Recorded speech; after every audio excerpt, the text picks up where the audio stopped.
What's going on, guys? It's Rob from Heroes Avenue. Happy Monday. We're going to be talking about some DC news. Of course, we're going to be talking a little bit about the Batman, just some quick news updates. But I do want to talk about some things that I don't see other people talking about. We're going to be talking a little bit about Aquaman, The Lost Kingdom, the sequel to Aquaman. And we're also going to talk about some bizarre Ezra Miller posts that kind of hint at Batfleck's future, but what kind of hint it is anyone's guess at this point. So we'll talk about that. And before we get started, please do like the video, subscribe to the channel, guys. But first off, I got to talk about the Batman. Pretty much every video that is coming out right now, there's always something to talk about in regards to the Batman. And I've mentioned in previous videos that I don't want to cover it extensively, but I do want to just shed some interesting things and pass them your way. So it looks like there's going to be a fan screening for the Batman on March 1st. So I'm curious to see if you guys would like to see me cover some of the reactions from this screening. To be honest, at this point, I could totally just kind of live without seeing those reactions. And quite honestly, I might do that unless you guys want to see those reactions. So if you want me to see me cover those, definitely drop them down in the comments below.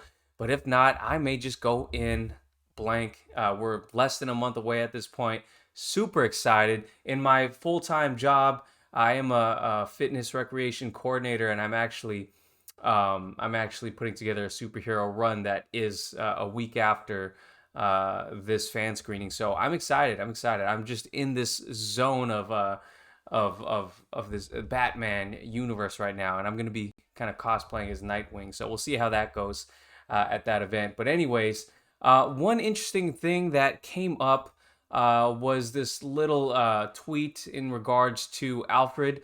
Andy Serkis was on this, I don't know if it was a site called Allocine, and he's just talked a little bit about Alfred, and it got me super excited, only because it really hints at one of my favorite Batman stories, Batman Earth 1.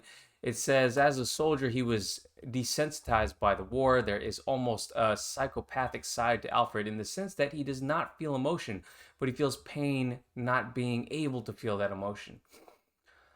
Fortunately, they understand each other and connect on their ability to decipher codes and messages. It's like a hobby they share that reduces the distance between them, allowing them to talk to each other. And if you go a little bit more on the Art of the Batman Twitter right here, he goes on to describe Alfred pretty much like you would imagine it was from Batman Earth 1. Now, I know with the promotion of this movie, they're really highlighting the Long Halloween, Batman Year 1, and also Batman Ego as stories to read before the movie.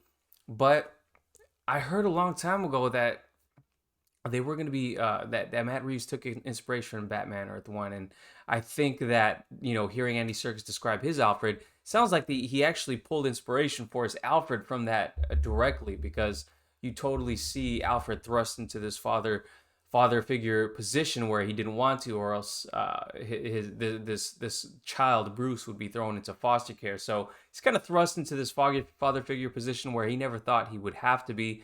It's a really interesting take on the beginnings of Bruce Wayne. So highly suggest you guys check out Batman Earth 1 if you haven't already.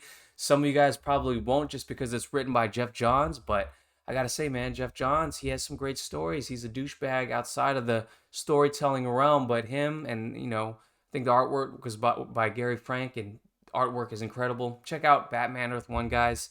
But yeah, let's see if there's anything else. Oh, we're going to talk about this one in a little bit. Let's talk about first, we're going to be talking about Aquaman and the Lost Kingdom.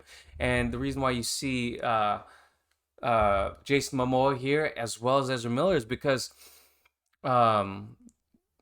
we have Patrick Wilson, who played Orm in the first movie, talking about the visual effects, but more so than just the visual effects. He talks about what James Wan's going to be doing for the sequel. Is it different? Is it not different? Are they leaning in to what made it successful the first time? Let's check it out. So it says, Aquaman and the Lost Kingdom star Patrick Wilson teases never before seen visual effect techniques employed in the Aquaman sequel and The Flash. Interesting. So this interview was done with Collider. So check out Collider. Shout out to Collider if you want to see the full interview. So let's just skip to the quote. We've got great relationships in the movie, some fantastic action sequences. We push all the fighting and the stunts. We've used crazy techniques between us and the Flash that have never been used before. So all these new VFX techniques that we're using. So it sounds like a kind of a incomplete sentence right there. So first off, talking about these new effects. Sorry about that, guys. I'm excited for it because if you just look how on the other side of things, how Disney's handling all of these, this new technology they have at their disposal with that kind of new type of green screen that they got going, as well as the deep fake, what they were able to do with Luke Skywalker. If you've been watching Book of Boba Fett, you know what I'm talking about. And I might make a video on that Star Wars, the next Star Wars episode, by the way. So keep a lookout for that. But anyways, if you look at what Disney's doing with new technology, they are actually killing it. And I'm excited, man. Like, what other studios or what other things are these studios going to bring to the table when Disney and all these other studios are starting to utilize some crazy technology. So what are they going to do with it? Because the first Aquaman was just crazy, action packed. The stunts, everything, the visual effects looked amazing, especially when, especially that last fight sequence. And wow, I was just blown away by the first movie for in terms of a lot of things. I'll talk about stuff I don't like in a second, but in terms of new technology, I'm excited. And especially with the Flash, because we saw what the Flash VFX team they did in such a limited time with Zack Snyder's Justice League. But what are they going to do with this new technology? Because they made Flash look amazing in Zack Snyder's Justice League. What we saw out of these teasers from the Flash didn't blow my mind. I was excited, but also there were some wonky things with the suit. Well, it's a teaser, so I don't want to read too much into it at the moment, but I'm excited. Let me know what you guys think about the VFX. I'm interested where they'll be utilizing that new technology. So here we go. He talks about what they're going to lean into, and he does that a little bit more down below too. He says the storyline is obviously not going to get into that. He said, but James loves to pick and choose from his own mind in comics and how we bring in certain elements. Those little moments that even, I don't know, pick one of the gladiator sequence. There's an octopus playing drums. Now, comic book nerds will go, yeah, well, it's Topo. Come on, guys. That's who that is. So those little moments, there'll be a lot more of that stuff for sure. Now, I gotta admit, while that didn't bug me too much, I know it bugged other people. I think some of that stuff is stuff that I could have done without, to be honest. And you got a whole contingency of fans out there that are like, oh, this is not the Snyderverse because of stuff like that. And again, those guys are a little too much. I get it. But anyways, that's stuff that to me I could do without. But hey, who am I to talk? The movie made $1 billion. There were a lot of uh, jokes that didn't land in the first movie, but I was and some of the dialogue and chemistry between Amber Heard and Jason Momoa just didn't work. But it was so fun. The movie was so fun. It was such a great adventure. The action was so great that I was able to just sit back and enjoy it for what it was.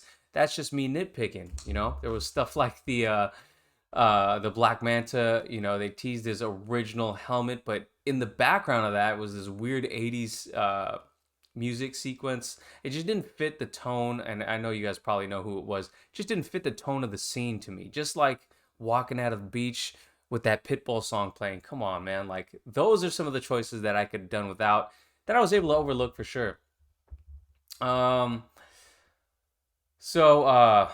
we know that Orm is going to be at some point with Black Manta. It suggests that he's going to team up with Black Manta. Yeah, and then he may be helping Arthur in this movie. So the only Aquaman I've read is I read the whole entire Jeff Johns run of Aquaman. Again, Jeff Johns, that guy that people hate right now, and probably will hate forever for the most part. Great storytelling for Aquaman, New 52 Aquaman. And I've read a little bit. I haven't read an Aquaman comic in like a couple years, but I've been enjoying a lot of Aquaman stuff that I have read. I haven't read any for a while, but I do think that Orm will play a big part in this movie, and seeing them team up, I know they did that probably plenty of times in the comics, but interesting to see if Juan will be leaning into it. If Jeff Johns is involved, I'm not sure about that, because I know Jeff Johns was probably involved in that first one. Let's end with this. In a recent interview, Wilson revealed that the film will push the tone featured in 2018 film even further. We established that what James established, what he wanted to do with the first one, it was clearly successful, and it's like, so now let's just push it. So every little fun moment, every goofy moment, every heartfelt moment, every action moment, some of the set pieces are unbelievable. The stunts were crazy, fighting sequences are crazy, just awesome, the actor explained. So yeah, they're gonna be leaning into that fun stuff, that goofy stuff, and I hope the little armpit sequence type jokes, I hope they land this time, because I gotta say, they were absolutely, some of the jokes were absolutely atrocious in the first movie. Again, I can't imagine why I'm talking so much crap about some of the things I don't like, but I absolutely love that movie. Look back at the videos, I loved the movie, even with all of its flaws. So they're gonna lean into it. Worked the first time, why not work the second time? I think they're gonna be going up against Avatar this second time around. But let's see if they move the dates for this Aquaman movie. So tell me what you guys think, guys. What do you guys think about this Aquaman movie?